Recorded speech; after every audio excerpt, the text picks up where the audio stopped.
gutanga ishikanwa ikigira 10 ni itegeko ry'Imana. Dukwiye kuza imbere y'Imana tuzanye amashikanwa, dushima tunezerewe, ariko dufise n'amashikanwa. Ariko ivyo ntibihagije. Ugiye gutanga ishikanwa ukahagera ukibuka ko hari icyo ufana mugenzawe, ubanza usige iryo shikanwa ngaho, udepoze hasi, usigaho. ni waba wibutsa ati burya jewe nubwo nje gutanga naka hariho ikintu jewe nawe kitagenda neza, ngukavyibuka ngucuritereka ngaho. Ntiwirigura takaza umwanya, ntiwirigura kora ubusa, ntiwirigura kora ibidashimwa. Ridepoze ngaho, urisigaho, ugende mwitature na mugenzawe. Niwaheza kwitatura nawe uca ugaruka utanga ishikanwa ryawe, hanyuma ribone kwemegwa.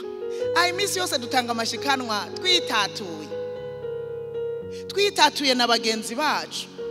Erega iyo turirimba ngaha tuba turiko turatanga amashikanwa, ibimazi vy'amashimwe muri izi ndirimbo nyene. Erega iyo dutanga aya mashikanwa tuza gutanga mu giseke, nibimazi tuba turiko turatanga.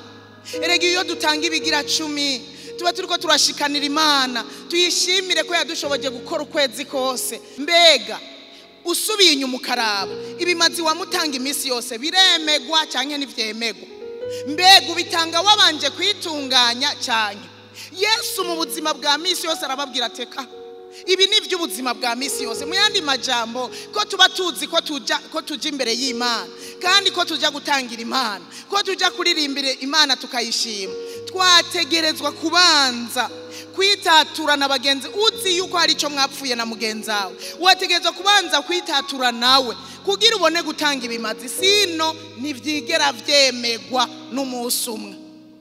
Tuba tubitanze twanduye.